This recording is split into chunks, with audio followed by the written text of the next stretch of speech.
Greetings from Palmyra, Pennsylvania. My name is Lynn Rohr, and I'm representing myself and my offer to the world, Flock of Freedom.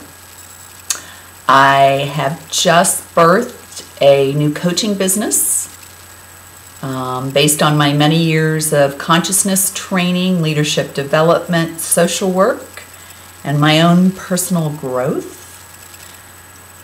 And I'm offering it to the world. I'm offering myself to the world.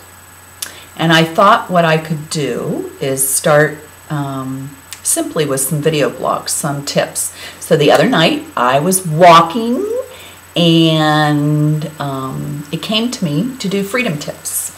And the first tip I came up with, because I was feeling into people that I know and my own experience, which is, the first tip is we need to know that we're not free in order to feel and achieve freedom, true freedom.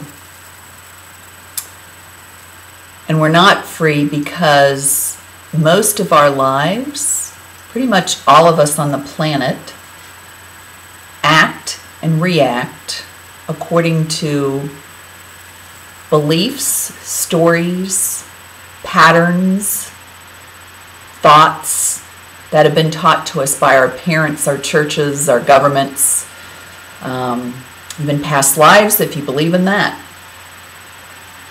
One of my big ones has been, I am not worthy, or I am not enough. And pretty much my whole life, everything I've done up until this moment reverberates that message. So I had a kitchen sink moment in 1991 when I realized I really wasn't free. I looked around. I was married in this beautiful house in the suburbs. I went to a great job every day, but I was just doing. I wasn't living. I was at the kitchen sink washing the dishes, and I looked around and I said, wow, is this all there is to life? And I intuitively knew the answer was no, this isn't all there is to life. Yet my mother's voice came through and said, yes, this is all there is to life. So I stayed married for another year, kept the job for a couple more years, never really broke out of that until pretty recently. Broke out of that meaning the story that I have to work for someone else in order to take care of myself. It's a good story. And some people that works. For me it doesn't. Anyway, I wanted to mention a quote from Osho that I found that supports this. And I found this early on and it always resonated with me. Osho says, the first freedom from, which is a freedom that comes from breaking away from restrictions imposed by outside forces, such as parents, society, or religion.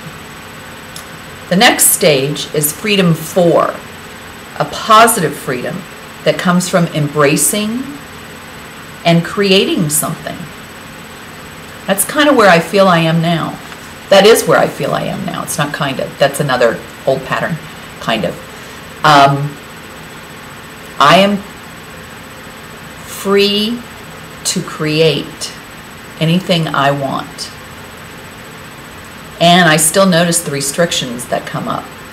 The difference is that now I'm aware of those and I can do something about them. I can love them. I can notice them. Sometimes just speaking them out loud, they go away. So I invite you to look at your own life and whether or not you've had a kitchen sink moment. And if you have, give me a call. Send me an email, lynnrohr@gmail.com. And let's get together and have a conversation about what that might look for you. The flock of freedom is here. Let's fly together. I love you.